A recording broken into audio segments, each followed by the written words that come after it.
जय Hind and hello guys, स्वागत है आपका आपके अपने YouTube चैनल ज्ञानदेह होस्ट में। और इस वीडियो में मैं आपको बताने वाला हूं रेलवे रिक्रूटमेंट सेल यानी कि RRC central railway apprentice online form 2025 के बारे में कि कैसे आपको ये फॉर्म फिलअप करना है। गाइस इस वीडियो के अंदर पहले आपको ये बताया जाएगा कि कौन लोग इसमें अप्लाई करने के लिए एलिजिबल है और फिर आपको बताया जाएगा कि कैसे आपको फॉर्म को फिल करना है। तो आपको वीडियो को पूरा देखना है और अगर फिर भी आपके मन में कोई सवाल डाउट रह जाए तो आप कमेंट के माध्यम से पूछ लीजिएगा। अब चलिए शुरू करते हैं। आगे बढ़ने से पहले मैं आपसे कहना चाहूंगा कि अगर आपने अभी तक वीडियो को लाइक शेयर न किया हो तो कर देना और चैनल को सब्सक्राइब करके बेल आइकन ऑन कर लेना। इसके बाद में जो लिंक वीडियो के डिस्क्रिप्शन में दिया है आप ओपन करेंगे, हमारी ऑफिशियल वेबसाइट jobsgyan.in है।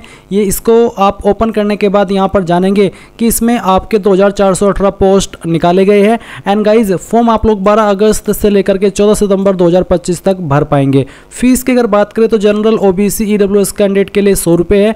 SC ST and all category female इनके लिए कोई फीस नहीं है। एज लिमिट आपकी 15 से 24 साल के बीच रखी गई है। फिर आपको यहाँ पर ही जानने को मिलेगा कि कौन सी यूनिट या फिर क्लस्टर के लिए किस फैक्ट्री में कितनी वैकेंसी निकाली गई है वो आप यहाँ पर चेक कर सकते हैं। अप्लाई करने के लिए आपसे 10वीं पास की योग्यता और साथ ही साथ जिस भी ट्रेड में आप अप्लाई करेंगे उसी ट्रेड में आपके पास ITI की योग्यता होनी चाहिए। अब आप थोड़ा सा और नीचे आएंगे और इंपॉर्टेंट लिंक के सेक्शन से ऑफिशियल नोटिफिकेशन PDF के ऊपर क्लिक करके इस नोटिफिकेशन से भी एक बार और अच्छे से जानकारी चेक कर लेंगे, जहां पर आपको ट्रेड वाइज भी वैकेंसी की जानकारी दी गई है। तो एक बार नोटिफिकेशन जरूर चेक कर लेना है अगर आप डिटेल्ड में इंफॉर्मेशन चाहते हैं। अब ये सब इंफॉर्मेशन चेक करने के बाद अगर आप इसमें एलिजिबल है और आपका इंटरेस्ट है अप्लाई करने का तो आप कैसे अप्लाई करेंगे वो जान लीजिए। आप इंपॉर्टेंट लिंक के सेक्शन में आएंगे और अप्लाई ऑनलाइन लिंक ओपन करेंगे। अब गाइज आपके सामने अप्लाई की ऑफिशियल वेबसाइट आ जाएगी और यहाँ पर आ जाने के बाद click here to apply register आप इसके ऊपर क्लिक करेंगे। इसके ऊपर क्लिक करने के बाद अब आपको यहाँ पर आपकी इन्फॉर्मेशन फिल करनी है। जो भी इन्फॉर्मेशन आप यहाँ पर फिल करेंगे ये आपको 10th के सर्टिफिकेट के अकॉर्डिंग फिल करनी है। तो पहले तो आपको आपका नाम एंटर करना है अंग्रेजी के बड़े अक्षरों के अंदर, फर्स्ट नेम फिर मिडिल नेम और उसके बाद में लास्ट नेम। देन यहाँ पर आपको आपका फादर नेम एंटर करना है 10th के सर्टिफिकेट के अकॉर्डिंग ही। फिर आपको आपका मदर का नेम एंटर करना है। उसके बाद आपकी कास्ट कम्युनिटी कौन सी है, अनरिजर्व्ड यानी कि जनरल या फिर OBC या फिर SC या फिर ST, जो भी है वो आप यहाँ पर सेलेक्ट कर लीजिएगा। मैं इस फॉर्म को डेमो के लिए भर रहा हूँ तो इसलिए मैं यहाँ पर ST कैटेगरी सेलेक्ट कर लेता हूँ ताकि मुझे कोई फीस पे ना करनी पड़े और मैं आपको पूरा प्रोसेस फॉर्म फिल करने का बता पाऊँ। अब आपसे पूछा कि क्या आप एक्स सर्विसमैन है, अगर हाँ तो यस, नहीं तो आप नो करेंगे। फिर पूछा कि क्या आप विकलांग हैं, अगर हाँ तो यस, नहीं तो यहाँ पर भी आप नो कर देंगे। इसके बाद जो भी आपकी डेट ऑफ बर्थ हो आप यहाँ पर कैलेंडर के ऊपर क्लिक करके सेलेक्ट कर लेंगे। पहले आपका ईयर फिर मंथ और उसके बाद में डे, तो आपका डेट ऑफ बर्थ आ जाएगा। और आपकी उम्र 12 अगस्त 2025 तक कितने साल कितने महीने और कितने दिन की होती है वो आप यहाँ पर चेक कर सकते हैं। इसके बाद आप आपका जेंडर सेलेक्ट कर लेंगे, मेल फीमेल या ट्रांसजेंडर। नेशनलिटी में आप इंडियन सेलेक्ट कर लेंगे। रिलीजन आपका इनमें से जो भी है वो आप सिलेक्ट कर लेना। फिर मैरिटल स्टेटस बताएंगे, मैरिड हो अनमैरिड हो या फिर डाइवोर्स, जो भी है वो आप सिलेक्ट कर लेना।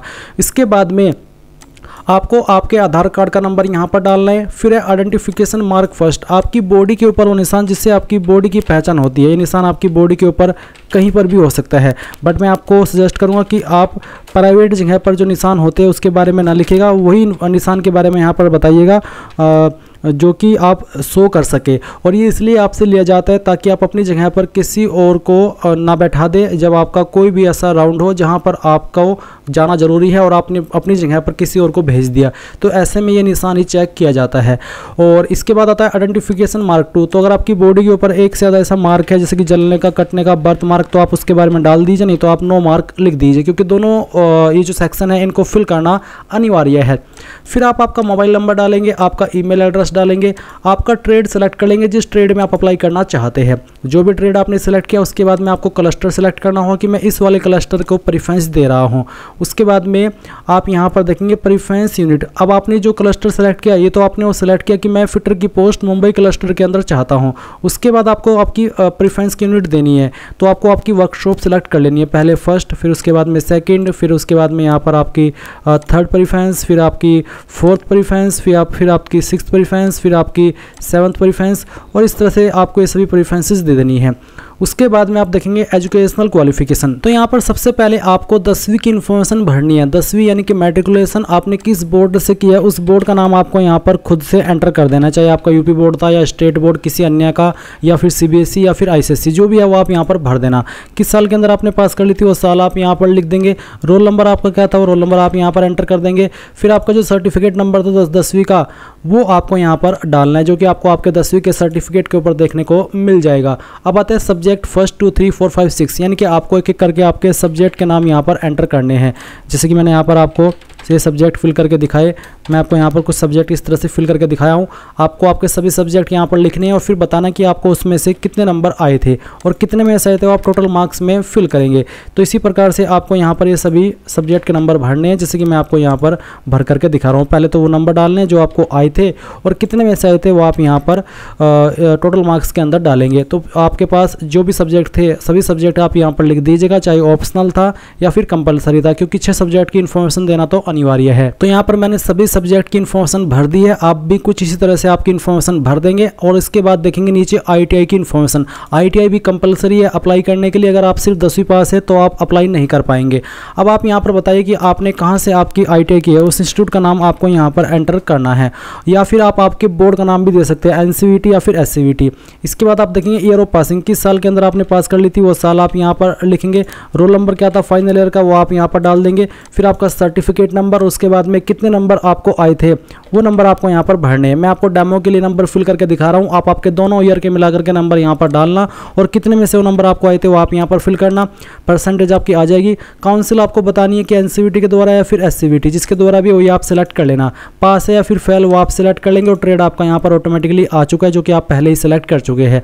अब आप यहाँ पर सभी इन्फॉर्मेशन भरने के बाद नेक्स्ट के ऊपर क्लिक करेंगे। नेक्स्ट पर क्लिक करने के बाद आपके सामने एड्रेस की डिटेल आ चुकी है। पहले आप भरेंगे परमानेंट एड्रेस और दूसरी तरफ आप भरेंगे कोरस्पोंडेंस एड्रेस यानी कि प्रेजेंट एड्रेस। तो आपका जो विलेज टाउन है वो आप यहाँ पर लिखिए। पोस्ट ऑफिस कौन सा है वो आप यहाँ पर डाल दीजिए। तहसील अपनी यहाँ पर भर दीजिए। पुलिस स्टेशन का नाम दे दीजिए। स्टेट आपकी कौन सी है वो सिलेक्ट कर लेना। फिर आपकी डिस्ट्रिक्ट आप सिलेक्ट कर लेंगे। डिस्ट्रिक्ट सिलेक्ट करने के बाद में आप यहाँ पर आपका पिन कोड डाल देंगे और आपको एक बीच में लाइन देखने को मिल रही है कि whether it is same as permanent address, यानी कि अगर आपका प्रेजेंट एड्रेस और परमानेंट एड्रेस सेम है, अलग अलग नहीं है, तो आप यस कर देना। अगर अलग अलग है तो नो करके अलग से आप अपना प्रेजेंट एड्रेस इस तरफ भर सकते हैं। अब आप यहाँ पर एक पासवर्ड डालेंगे। पासवर्ड की लेंथ कम से कम 6 कैरेक्टर की होनी चाहिए। तो पासवर्ड आपका कैसा हो उसका आप एक डेमो देख लीजिए। पासवर्ड के अंदर इंग्लिश का कैपिटल लेटर, स्मॉल लेटर, एक स्पेशल कैरेक्टर और साथ ही डिजिट, कुछ इस तरह का पासवर्ड आप बनाएंगे और उसको दोबारा डाल करके वेरीफाई कर देंगे। फिर यहाँ पर टिक करेंगे और प्रोसीड पर क्लिक करेंगे। अब आपके सामने यहाँ पर आपके फॉर्म का प्रीव्यू आ चुका है। जो भी इन्फॉर्मेशन अभी आपने भरी है वो सभी आपके सामने है। जब आपको लगे कि सभी जानकारी सही है तो आप यहाँ पर नीचे की तरफ आकर के टिक करेंगे और ये जो कैप्चा कोड आपकी डिस्प्ले के ऊपर आए वो आपको यहाँ पर एंटर करना है और सबमिट एप्लीकेशन के ऊपर क्लिक करके यहाँ से ओके कर देना है। एक बार फिर से ओके करना है। अब आप देखेंगे आपको आपका जो फोटो और सिग्नेचर है वो अपलोड करना है और आपका रजिस्ट्रेशन ऑलमोस्ट कंप्लीट हो चुका है। आपको रजिस्ट्रेशन आईडी आपके डिस्प्ले के ऊपर दिखाई गई है। जो आप फोटो अपलोड कर रहे हैं वो 3 महीने से पुराना नहीं होना चाहिए, क्लियर एंड गुड क्वालिटी का होना चाहिए, फॉर्मेट जेपीजी का, साइज 500 KB से कम होना चाहिए। किस तरह के फोटो एक्सेप्ट होंगे वो आप देख सकते हैं और किस तरह के रिजेक्ट होंगे वो भी आप चेक कर सकते हैं। अब आप चूज फाइल के ऊपर क्लिक करेंगे और जहाँ पर भी आपकी फोटो फाइल दिए गए इंस्ट्रक्शंस के अकॉर्डिंग वो आप सिलेक्ट कर लेंगे और सिलेक्ट करने के बाद में यहाँ से ओपन करेंगे। आपकी फाइल इस तरह से आ जाएगी। अब आपको आपका सिग्नेचर अपलोड करना है। किस तरह का सिग्नेचर एक्सेप्ट होगा वो भी आप यहाँ पर चेक कर सकते हैं।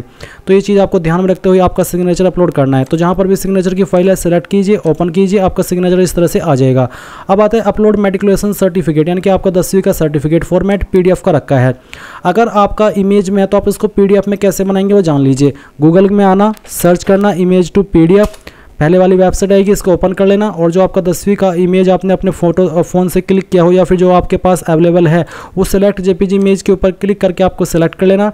फिर ओपन करना, कन्वर्ट टू PDF करना। ये फाइल आपकी PDF के अंदर कन्वर्ट होगी और उसके बाद आप डाउनलोड PDF के ऊपर क्लिक करके इस PDF फाइल को डाउनलोड कर लेना एंड देन यहाँ पर चूज फाइल के ऊपर क्लिक करके उस फाइल को आप सिलेक्ट कर लेंगे। जैसे आप फाइल सेलेक्ट करेंगे वो फाइल यहाँ पर आपकी अपलोड होकर के आ जाएगी। उसके बाद आप ITI ट्रेड सर्टिफिकेट अपलोड करेंगे। अगर आप SC ST OBC है तो कास्ट सर्टिफिकेट भी अपलोड करेंगे। सभी का फॉर्मेट PDF का ही रखा है। जैसे आप सभी फाइल सेलेक्ट करके यहाँ पर अपलोड कर दे, आपको प्रोसीड पर क्लिक करना है। अब आप यहाँ पर देखेंगे your application has been submitted successfully, क्योंकि ये फॉर्म SC ST से मैंने भरा है या फिर अगर आप फीमेल है और किसी भी कैटेगरी के तो आपके सामने यहाँ पर पेमेंट का ऑप्शन नहीं आएगा, डायरेक्टली आपका फॉर्म सबमिट हो जाएगा।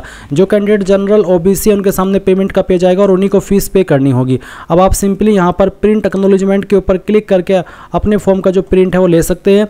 और अगर आपके पास अभी प्रिंट करना हो तो आप इसको PDF के रूप में सेव कर लेना और बाद में प्रिंट करा लेना। इस तरह से गाइज आप लोग central railway apprentice online form 2025 को भर पाएंगे। आई होप ये प्रोसेस आपको पसंद आया होगा।